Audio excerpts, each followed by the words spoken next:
Hi everyone, welcome to Soumya's TV.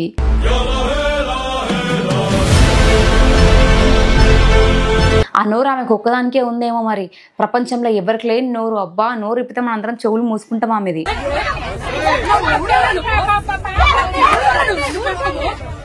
ఆమె voice వచ్చింది అంటే అందరు ఇప్పుడు ఎట్లా భయపడతారు తెలుసా?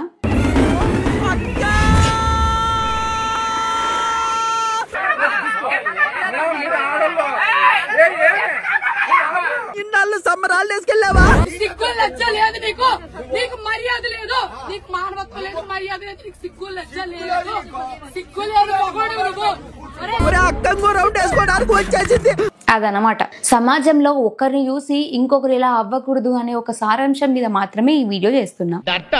ఇందులో తను చేసేదే తప్పు, కానీ దాన్ని ఎలా సమర్థించుకోవాలి అనేది ఈమె దగ్గర చూసినాకనే నేర్చుకోవాలి. అసలు ఏం జరిగింది ఒకసారి నూరి.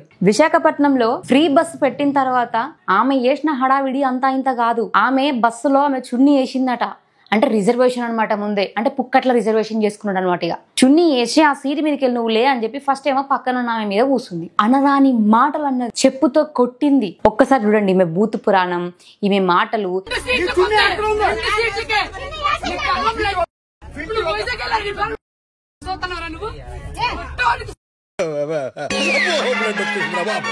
ఈమెను మనందరం లైవ్ లో చూస్తుంటే మనమే ఇట్లా అనుకుంటుంటే పాపం ఈమెతో రోజు ఏగా ఇలా భర్త ఏమనుకుంటాడో ఆమె గురించి అని చెప్పి చాలా మంది కామెంట్స్ చేస్తున్నారు.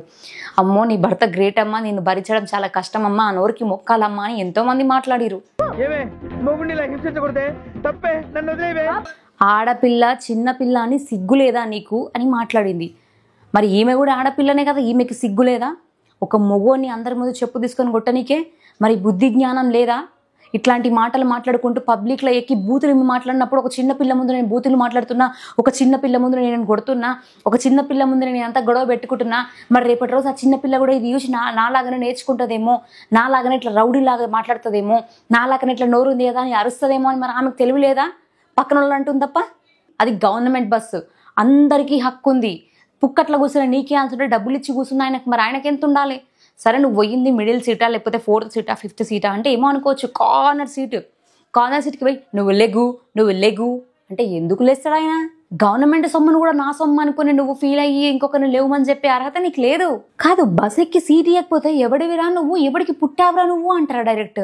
నీలాంటి వాళ్ళు ఒకరు ఉండాలమ్మా నాశనం గానికే. ఇవే మాటలు. వాళ్ళ తండ్రి కూడా వాయమ్మో ఇట్లాంటి పిల్లని నేను అన్నది, ఇది ఆడది కాదరా ఆయన గాడిది అనుకుంటాడు వాళ్ళ డాడీ కూడా. పాపం ఈమె ఎవడికి పుట్టిందో ఈమెకు తెలుసంట, కానీ ఆయన ఎవడికి పుట్టిండో ఈమెకు తెలియదట.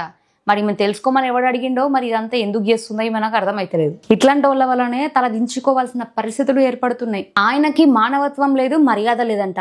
మరి ఈమెకి మానవత్వం మర్యాద ఉన్నదా? ఒకవేళ మానవత్వం మర్యాద అనేది ఉంటే అయ్యో పెద్దవారు కూర్చున్నారు కదా అని చెప్పేసి మూసుకొని ఉండేది.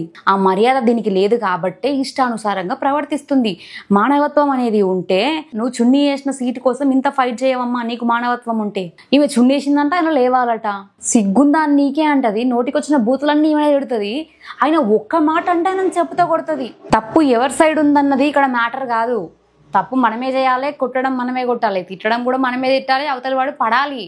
లేదు వాడు పడను అని చెప్పేసి ఎక్కువ తక్కువ మాట్లాడిన అనుకో అయిపోయా, అందరి ముందు చెప్పుతో కూడా కొట్టాలి. ఆయన పెద్ద అయినా చిన్న అయినా మనకు అవసరం లేదు. నువ్వు నీ పిల్లలు అని చెప్పేసి అంత గలీజ్గా మాట్లాడుతుంది. ఈమెను ఒక మాట అంటే ఈమె తీసుకోలేదు, కానీ మరి వాళ్ళ పిల్లాన్ని వాళ్ళ పిల్లల్ని అంటే మరి ఆయన ఎందుకు తీసుకోవాలి?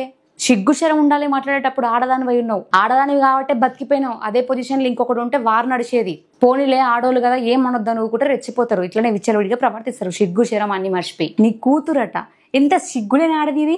దీని కూతురున్నట్టు అట్లనే ఊకుంటుందా ఇది? 2 సీట్లకి ఈమె చున్నేసిందంట. నువ్వెవరమ్మా నాకు అర్థం కాదు. చున్నీ వేస్తే నీకు సీట్లు పెట్టడానికి నీ కింద ఎవడన్నా పని చేస్తున్నాడా? పని మనుషులు ఉన్నారా? నీకు నిజంగా అంత సీట్ కావాలంత సౌకర్యవంతంగా నువ్వు పోవాలి అనుకుంటే ఫ్లైట్ మాట్లాడుకో, మంచిగా ఓ ఆకాశంలో విహరిస్తూ. లేదు అంటే కారు మాట్లాడుకో. మరి నీ దగ్గర పైసలు లేకపోతే ఆటోలోనైనా ఓ. నీకు ఇంకా ఫ్రీగా పోవాలంటే నడుచుకుంటా కూడా పో, నిన్ను ఎవడు అడగటోళ్ళు లేడు. కానీ నువ్వు బస్ ఎక్కి అదేదో నీ బస్సు నువ్వే పైసలు పెట్టి కొనుక్కున్నా అంటాడు దౌర్జన్యం చేసడం మాత్రం కరెక్ట్ కాదు. అది గవర్నమెంట్ బస్సు, అందులో వెళ్ళే రైట్ ప్రతి ఒక్కరికి ఉంది. పుక్కట్ల కూర్చున్న నీకే అంత డబ్బులు ఇచ్చి కొనుక్కున్నాయని ఆయనకి ఎంత ఉండాలో రుబాబు. మరి తీసుకొని బొక్కలేయాలి. అప్పుడైతే సిగ్గు శరం వస్తుంది. ఇంకోసారి నోరు ఉంది కదా అని కుక్కలాగా అరవదు. వద్దులే పాపం కుక్కలు ఫీల్ అవుతాయి. ఈమంత నోటు దాంట్లో కూడా లేదు పాపం. అసలు మినిమం సెన్స్ ఉండదు, బేసిక్ నాలెడ్జ్ కూడా లేకుండా బస్ ఎక్కుతుంది, మళ్ళీ మాట్లాడుతుంది మాటలన్నీ. ఆడామయ్యుండి కనీసం ఒంటి మీద చున్ని తీసి సీటు మీద వేసింది అంటే ఈమెను ఏమనాలి? కప్పుకోవాల్సిన చున్నీని తీసుకొని ఈమెనే వేస్తుంది. ఈమెను మళ్ళీ మాటలంటే ఈమె తీసుకోలేదు, చున్నీని తీసుకొని అట్లా వేసాడు. ఎంతవరకు కరెక్ట్ అమ్మా? ఆడదానివే కదా నువ్వు.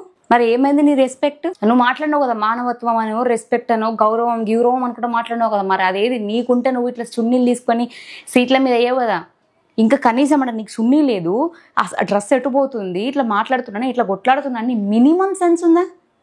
ఉండవన్నీ. మనం ఏమన్నా పక్కన వాళ్ళని కొట్టినామా, రూబాబ్ చెలాయించినామా, గిదే కావాలి. అక్కడ ఉన్న వాళ్ళందరూ కూడా వెళ్ళిపోవచ్చు కదా అని ఆయన అంటారు తప్ప ఈమెను మనం నువ్వు వెళ్ళిపోమ్మా నీవేంది రుబాబ్ అని చెప్పి ఒక్కడూ మాట్లాడేది నాకు అర్థం కాదు. ఈమె పోయి పక్కన మీద కూర్చుంటుంది.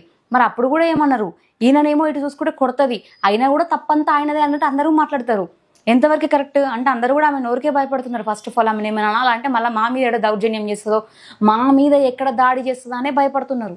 నువ్వు మొగోడివి సిగ్గులేదా అంట. ఆడదానివి నీకే సిగ్గు లేనప్పుడు మొగోడికి ఎందుకమ్మా సిగ్గు? చెప్పు తీసుకొని కొడతా అని చెప్పి చెయ్యి లేవట్టినప్పుడు, చెప్పు లేవట్టినప్పుడు సిగ్గు నీకు ఉండాలి, ఆయనకెందుకు ఉండాలి? కానీ ఈయన కొడతా అంటే ఎవరినిరా కొడతావు అంట. నోరు నీకే ఉందా అమ్మ మహాతల్లి? మినిమం సెన్స్ లేదు.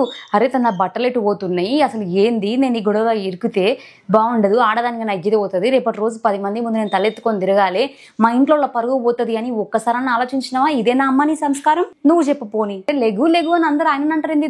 దీన్ని బయటకు నూకకనంట. పాపం ఆయన లేవమంటారు అందరూ. ఈ రోజులు అలా మంచికి రోజులు లేవమ్మా, నోరికే రోజులు ఉన్నాయి. ఇంత జిడ్డు ముఖం దాన్ని నా లైఫ్ లో నేను ఇంతవరకు చూడలేదు. ఎవడు నించోమన్నాడు, ఎవడు చున్నేయమన్నాడు, ఈమెని వచ్చి ఎవడు కొట్లాడమన్నాడు? బుద్ధున్న ఏ ఆడది, సిగ్గున్న ఏ ఆడది, సంస్కారం మానవత్వం ఉన్న ఏ ఆడది కూడా 10 మంది ముందట సీటు కోసం ఇంకొక మొగోని మీద చెప్పులతోని దాడి చెయ్యదు. నువ్వు నేర్చుకో ఫస్ట్ సంస్కారం, నువ్వు నేర్చుకొని నువ్వు మాట్లాడు. ఆడదానివి అసలు నువ్వు. నా లైఫ్ మొత్తంలో ఇట్లాంటి వీడియో నేను ఇంత గయ్యాలని చూసుడు ఇదే ఫస్ట్ టైం. మనం ఏం చేస్తే అదే నడుస్తుంది, అదే న్యాయం అని నువ్వు అనుకుంటే మాత్రం పప్పులో కాలేసినట్లే. నాకు తెలిసి ఈమెకు శిక్ష అట్లా ఇట్లా పడద్దు, చాలా కఠినంగానే పడాలి. ఈమె నోరుకి, ఈమెకున్న రుబాబ్కి, ఈమె పొగరంతా అనగాలి, అట్లా అణగేలాగానే పడాలి. ఇక్కడ పాప ముందు నువ్వు మాట్లాడే మాటలు ఇవేనా అంటే, పాప ముందు మరి నువ్వు మాట్లాడే మాటలు ఇవేనా? పాప ముందు నువ్వు పెట్టుకొని ఆ పాపకు నువ్వేం నేర్పించాలనుకుంటున్నావు? ఇదే నేర్పించాలనుకుంటున్నావా? అమ్మ నేను గయ్యాలి దాన్ని, నువ్వు కూడా గయ్యాలి దానిలాగా తయారుగా ఇట్లా బస్సులలో సీట్ల కోసం ఇట్లా చున్నీలు వెయ్యు, ఆడ కూర్చున్న కొట్టు అని నేర్పిస్తున్నావా? నీ పాప ఏడుస్తున్నా కూడా కొట్లాట పెట్టుకుంది నువ్వు కాబట్టి నువ్వు సిగ్గుచేటుగా ఫీల్ కావాలి. పక్కనోడు ఎవడో ఎందుకు ఫీల్ అవుతాడు? నీ పాప గురించి నీకే కేర్ లేనప్పుడు పక్కన వాళ్ళు ఎందుకు కేర్ తీసుకుంటారు? అబ్బో చిచ్చి, ఇలాంటి వాళ్ళ గురించి ఎంత తక్కువ మాట్లాడుకుంటే అంత మంచిది. అరే ఈమె ఇది ఒకటే వీడియోనా అంటే ఈ వీడియోనే కాదు, ఆఖరికి బస్సు నడిపెట్టండితో కూడా పాపం గొడవ పెట్టుకొని ఆయనను కూడా రాని మాటలని పాపం ఆయనను కూడా కొట్టింది ఆఖరికి. ఇది ఏం ఆడదిగా? ఆడది కాదు, ఇది గాడిది. ఇంకోసారి ఆడది అని చెప్పుకుంటే ఆడోళ్ళకున్న పరువు పోతుంది. చిచ్చి, అసలు అలానే కొట్టుడు, ఈమె దౌర్జన్యంగా బిహేవ్ చేసుడు. నీకు తెలియదా అమ్మ?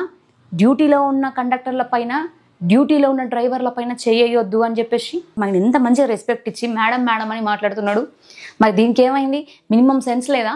అట్లా అందరి ముందు పట్టుకొని ఒక డ్యూటీలో ఉన్న డ్రైవర్ని కొట్టడం ఎంతవరకు కరెక్ట్? ఇంకొకరు ఇట్లాంటివి రిపీట్ చేయొద్దు అంటే మాత్రం డెఫినెట్గా వీళ్ళపైన సీరియస్ యాక్షన్ తీసుకుంటేనే ఇవన్నీ అవుతాయి. నాకు అర్థం కాదు ఏంటంటే, మరి ఆమె ఇంకా పెద్ద కుటుంబంలో పుట్టి ఇంకా ఆస్తి పర్రాలు అయ్యి ఉంటే మాత్రం కష్టమే ఉండు. ఈమె నోరుకే భయపడతారేమో అందరూ. అయ్యో ఈమె నోరు గయ్యాలి గంపలాగా ఉందమ్మా, మేము ఏం మాట్లాడొద్దు, దీని నోట్ల నోరు మొత్తం కంపే అని చెప్పేసి వాళ్ళే ఊకుంటారేమో. బస్సు సీట్ల కోసం కొట్లాడుకున్నాడు, డ్యూటీలో ఉన్న పైన చేయి చేసుకున్నాడు, ఎంతవరకు కరెక్ట్? ఇట్లాంటివి వేస్తాయి వీళ్ళనే చెప్పిడిచి కొట్టాలి, చెప్పుడుదండ మెడలేసి ఊరంతా తిప్పాలి. ఆడదా గాడిదా అని చూడొద్దు. అది ఎవరైనా సరే సమానమైన న్యాయమే ఉండాలి. అప్పుడే ఇట్లాంటి వాళ్ళు మాడతారు. నీకు అంత నొప్పి ఉండి అంత సీట్లు లేవనుకుంటే నెక్స్ట్ బస్కి పోవచ్చు కదా. లేదు నువ్వు పోయేదే పుక్కట్లా, ఇక నాకు విశాలంగా కావాలంటే ఇక నీకోసం నువ్వు ఒక ఫ్లైటో లేకపోతే కారో కొనుక్కో, పోదు.